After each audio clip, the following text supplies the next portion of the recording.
السلام علیکم ناظرین کرام، بی ایس ویڈیوز میں آپ سب کو خوش آمدید۔ آج ہم پڑھیں گے منو سلوا کے بارے میں۔ منو سلوا کیا تھا؟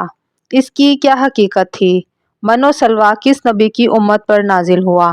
منو سلوا جنت سے نازل کیا گیا کھانا تھا یا اللہ تعالیٰ نے اس کو زمین سے ہی پیدا کیا تھا؟ منو سلوا کس جانور کا گوشت تھا اور یہ کیسے ملتا تھا؟ آج ہم جانیں گے ان سب عنایتوں کے بارے میں۔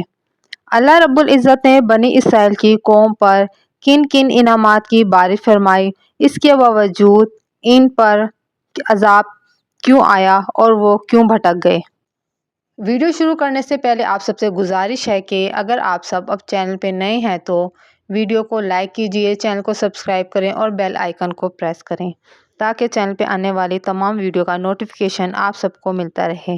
بنی اسرائیل ایسی قوم گزری ہے کہ جس پر اللہ رب العزت نے بے شمار انبیاء کرام بھیجے، مگر یہ قوم راہ راست پر نہیں آئی، اللہ رب العزت کی نافرمانیوں میں مشغول رہی۔ اللہ رب العزت نے بنی اسرائیل کی قوم پر بے شمار انعامات کی برسات بھی فرمائی۔ قرآن پاک کی سورۃ بقرہ کی آیت نمبر 57 میں ارشاد ہوا ہے کہ اور ہم نے تم پر بادلوں کا سایہ کیا، تم پر منو سلویٰ اتارا اور کہہ دیا کہ ہماری دی گئی پاکیزہ چیزیں کھاؤ۔ انہوں نے ہم پر ظلم نہیں کیا، البتہ وہ خود پر اپنی جانوں پر ظلم کرتے تھے۔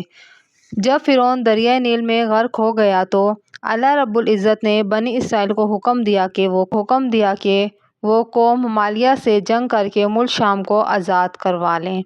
چونکہ یہ قوم بہت ظالم اور جنگ کی ماہر تھی، اس کے باوجود ان 6 لاکھ بنی اسرائیلیوں نے جنگ سے انکار کر دیا۔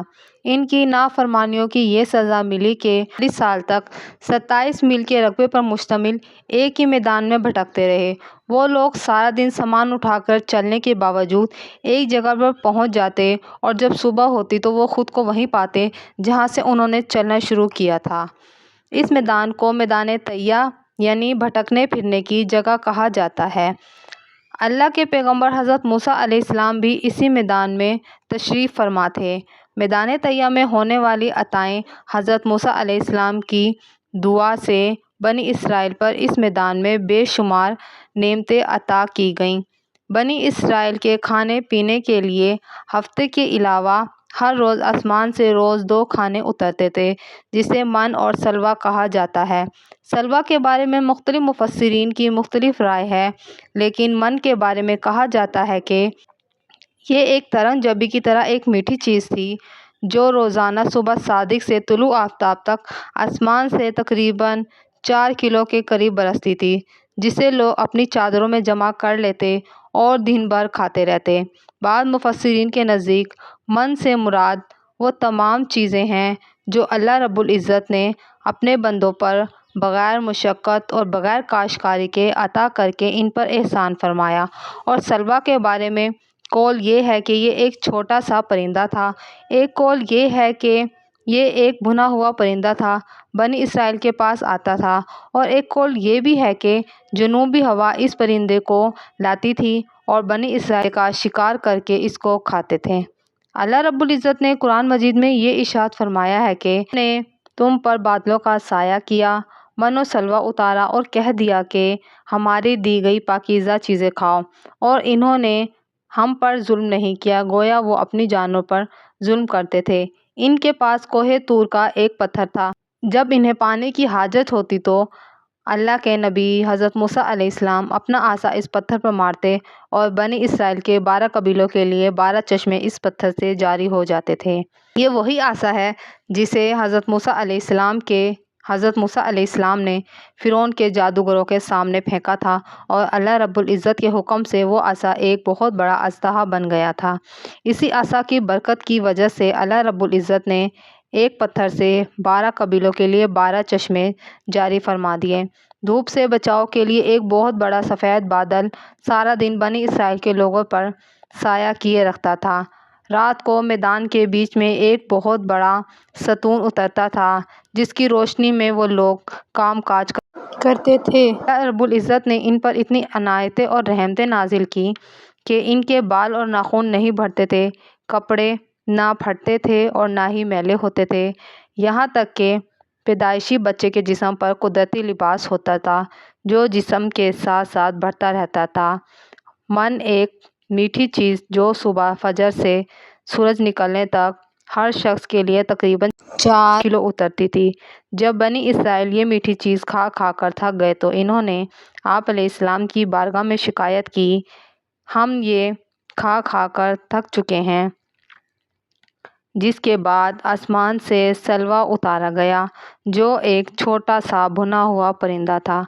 بعض مفسرین نے اس پرندے کے بارے میں لکھا ہے کہ یہ تیتر تھا اور بعض نے لکھا ہے کہ یہ بٹیر تھا۔ من و سلویٰ کے بارے میں ایک روایت میں آتا ہے کہ یہ ایک بہت آسانی سے ملنے والا کھانا تھا جو بہت ہی جلدی ہضم ہو جاتا تھا، رنگ، خوشبو اور ذائقے میں بے مثال تھا، ہر طبیعت اور مزاج کو موافق آ جاتا تھا۔ پھر بنی اسرائیل کو اللہ رب العزت نے ان کی نافرمانیوں کی سزا دی۔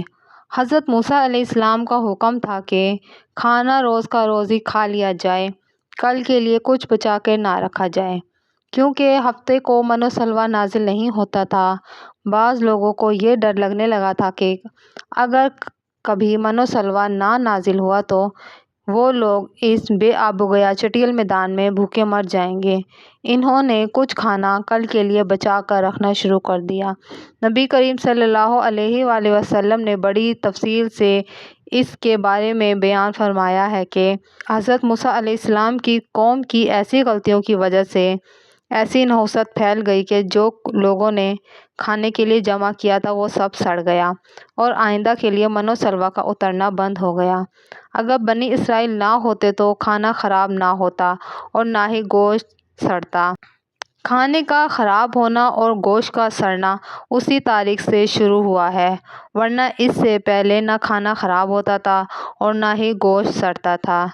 اللہ رب العزت کی تمام عطاؤں کا ذکر قرآن پاک میں بہت تفصیل سے بیان ہوا ہے اور فرمایا گیا ہے کہ جب تم نے موسیٰ علیہ السلام سے کہا کہ اے موسیٰ، ہم سے ایک ہی کھانے پر صبر نہ ہو سکے گا، اس لیے اپنے رب سے دعا کیجیے ہمارے لیے زمین سے مسور، مکئی، ککڑی، گیہوں اور پیاز پیدا کر دے۔